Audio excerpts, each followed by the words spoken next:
Garrett Blevins here with a video on my training history. This has been a requested video for a while now, so I'm trying to get around to it. As I look back over the years, it was confusing to kind of put everything back in order and explain what I've done to get where I'm at now. So this is my best shot at it. Started with sports really early on. Didn't train with weights or anything like that. I played football from I think the age 7 on, did Mighty Mites and the whole thing. Played baseball, played basketball, a couple of years of soccer. Was really active as a kid, always seemed to be in a sport. But it wasn't until 2001 when I went to high school, summer 2001, where I started training in a weight room. I do remember that we had a weight set in our garage. It was one of those like really thin barbells where you had to spiral on a clip all the way on, and had the little, small hole weights, pancake weights.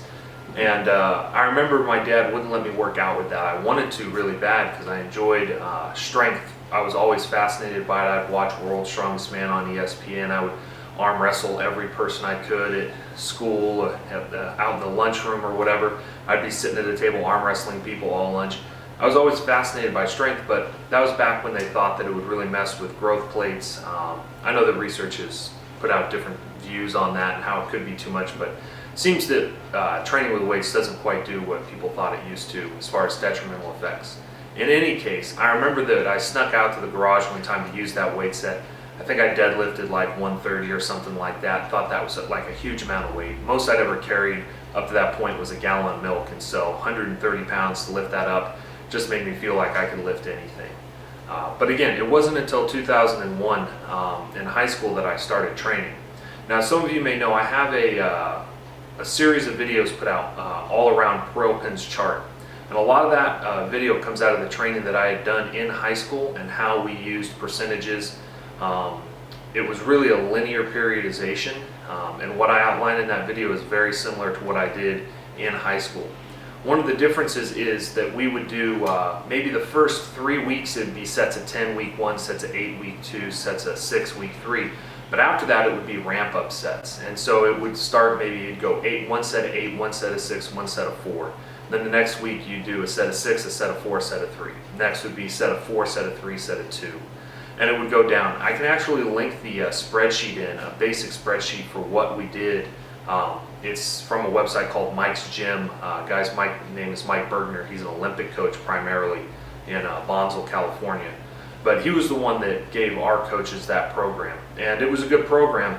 The problem with it was, and this is something I'm trying to address now, that was an 8-week cycle, and as a novice lifter coming in the first time I was lifting weights, there was really no need for me to wait 8 weeks to remax.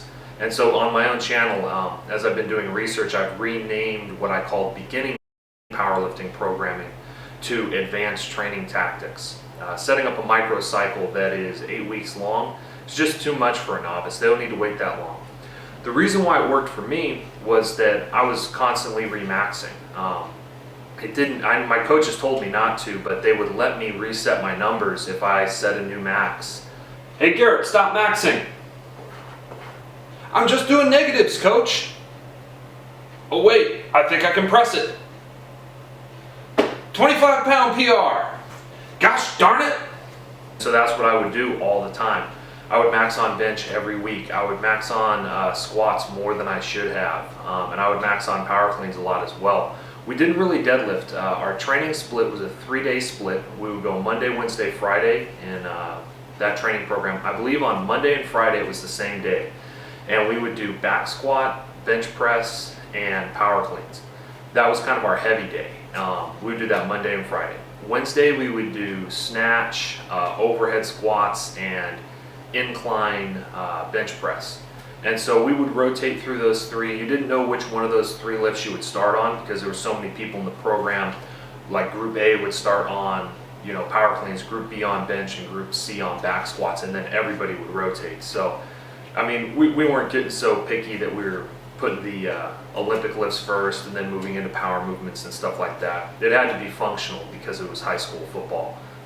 And so that's what I did. I think what made that program work well for me is that I constantly broke the rules of the microcycle and remaxed. Additionally, probably every day of the week, I would go do some sort of arm workout, and because I just wanted to get bigger, bodybuilding style, skull crushers, bicep curl, preacher curls, tricep extensions, just that kind of stuff. And I would do that work as well. For my numbers, bench press, I think we as soon as we learned the lifts, like 3 weeks into that freshman year of high school, they allowed us to max after we had been taught the lifts. And so I think I could bench press 135, I squatted 225, and I think I power cleaned 135 as well. Maybe 115, I can't remember. I know my form must have been terrible at that point. And so those were my numbers to start. I don't remember all of the numbers as they increased year to year. That's all I can remember at this point in time. I think I remember my bench pretty well. So summer 2001, starting out 135. By the end of that year, I think, so by the summer of the next year, I did 225 or 235 on bench press. So after about 12 months. The next 12 months, which put me at the beginning of my junior year, I was doing 335, I believe. At the beginning of my senior year, I was doing 385, and at the end of my senior year, I was doing 425 on the bench press. Pretty much it averaged out to about a plate a year. Now, one of the things that I want to mention is because I was playing football, during the season, we didn't train heavy. We did a lot of speed work, but my numbers would always decrease during the football season, which was about 2.5, 3 months long, depending on how far into the playoffs we got. Additionally, I got injured almost every year of football pretty badly. My freshman year, I broke and dislocated my ankle and was out, couldn't do any leg work for quite a while. My sophomore year, I fractured my C7 vertebrae. It's called a clay miner's fracture. It wasn't an injury that made it so I couldn't play football anymore, but I mean, I was locked up, just stuck stiff and couldn't move around or anything for like 2 or 3 months. My junior year, I ruptured my spleen and bruised my liver when I was running down on kickoff. I was a wedge breaker on kickoff and would run down to break the wedge in front of the person who caught the ball. I was pretty good at that. That's actually my special teams ability, was what let me be a walk-on. I had offers from Boise to walk on there, UCLA and San Diego State, which is where I ended up going. But I would go down there, and when I was running down one time, a guy came across at a 90-degree angle and speared me straight into my side, and I started coughing up blood and some other stuff. So that was a nasty injury too. That was right at the end of the year, my junior year. My senior year, I didn't get injured. But one thing that will become sort of important later is at San Diego State, I would always feel like I was getting stingers, but they weren't stingers. What was actually happening is from all the overhead lifting, from the Olympic lifts, I had torn my labrum up really bad. I was actually partially dislocating my shoulder. During summer, kind of our 2 days at San Diego State, I got hit by a fullback, went up in the hole to stop a running play, and lost complete motion in my right arm. Couldn't move it for about a week. It was just hanging limp at the side of my body. And the nerves had shut off. It may have been in combination with the neck injury, but this was really a big turning point. I had a labrum surgery on my right shoulder that first year. That was my freshman year in college. And from that point on, my bench was never really solid over 400. And so I pulled back on that and focused more on my squatting. I'm going to include a spreadsheet of my best guesses for about what happened with my other lifts, my back squat, and maybe my deadlift or power clean. I'll try to figure out where those numbers were. I would deadlift every once in a while, even in high school, even though we weren't training it. I would go in and do that sometimes. So I'll put that up. Hopefully it'll help you see kind of the general progression of my lifts. All right, so as you can see here, I picked September as kind of the starting point, the month that I tracked, but you'll notice that at the bottom of this chart it goes by January, so it's just kind of estimating through this chart where I was at. You see here at the beginning, numbers were very low. If I had a total on that in a powerlifting meet, put me at somewhere around like a 500 pound or something total to start with. And so it moved up from there on that linear periodization that I worked with in high school. And my squat started to plateau once I had moved out of high school into San Diego State. My deadlift started to increase, and my bench really plateaued heavily. Some of that due to shoulder injuries, some of that due to maxing on it way too often. The strategies that had originally worked for me stopped working. And then you see the period of time where I took time off. Again, I put estimates in there for what my numbers would have been. I have no idea what they actually were. I didn't go and test them. And so I don't know. That's my best guess. I would also note that with my deadlift, on the left part of this chart, my deadlift is with a double overhand, and that changes and then passes my squat as it has now in my current training, partially due to using an alternated grip and just training the deadlift more frequently. I'll also note that all of my lifts have increased pretty good lately. In fact, the curve is starting to go back up the other way. Some of that's due to finally being able to put on body weight. In high school and in my first 2 years of college, I couldn't gain weight to save my life. I just tried so hard, but was really stuck at about 205, 210 pounds. And so currently I walk around about 230. And so with the increase in body weight, I know that's helped my bench a lot. And that's something where if you're hitting plateaus on certain lifts and you're in some of the upward percentages of just whatever's been lifted at that body weight, gaining some body weight can help you break through plateaus, though you may not want to do that forever and end up like a fat powerlifter. I feel myself going that way sometimes. So it's good to be lean, good to be jacked, but this is basically an overview of what my numbers have looked like over the past 12 years. Again, the 4 years of high school, everything that I was doing was based around the linear periodization, that 8-week linear periodization, which now if I could go back and do it, I would not do. I would do something like starting strength, a real novice program with linear progression, and then move into something with a weekly microcycle like the Texas method.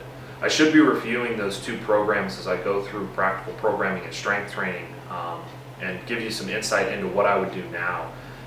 Especially information for novices and early intermediates.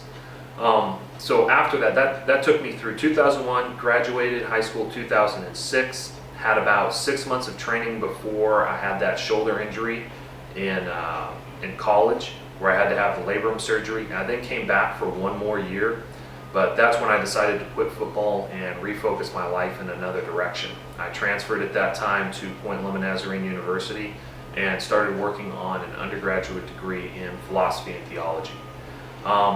During that time, about 6 months after I transferred, this would have been in 2008, then was when I left San Diego State. At that time, I also stopped training on any sort of program. I would still exercise. I would go max on bench press once a week. I would work on my arms, but no squats, no power cleans, no deadlifts, no lower body work of any kind. And it was during that time my progress stagnated, and it was also during that time that I got married. Summer of 2008, got married to my wife. She's still my wife. I find her an important part of my life and enjoy spending time with her.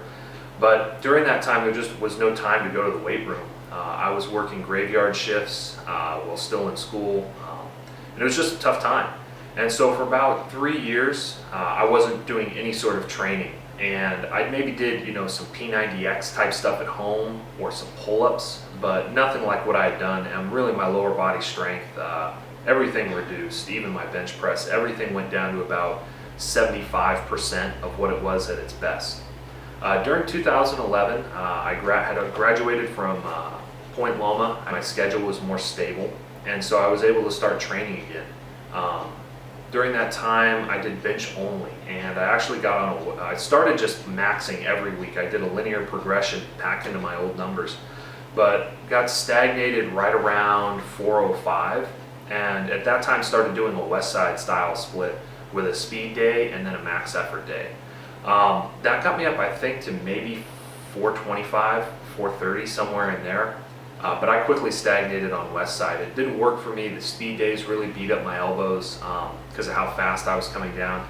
It just wasn't a really good program for me. I don't think that doesn't mean West Side isn't a good intermediate program. I would say it's not a good advanced program, at least the way that it's written out in the books.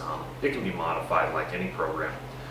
But I did West Side for about, I'd say 6 months, and quit for another 6 months after that because my shoulder was hurting me really bad. I thought I had re-injured it and just didn't think it was worth it, especially since I was right back to where I was in high school before I had had the surgery. However, after 6 months off, my shoulder felt better and I went back in the gym. This would have been in early 2012.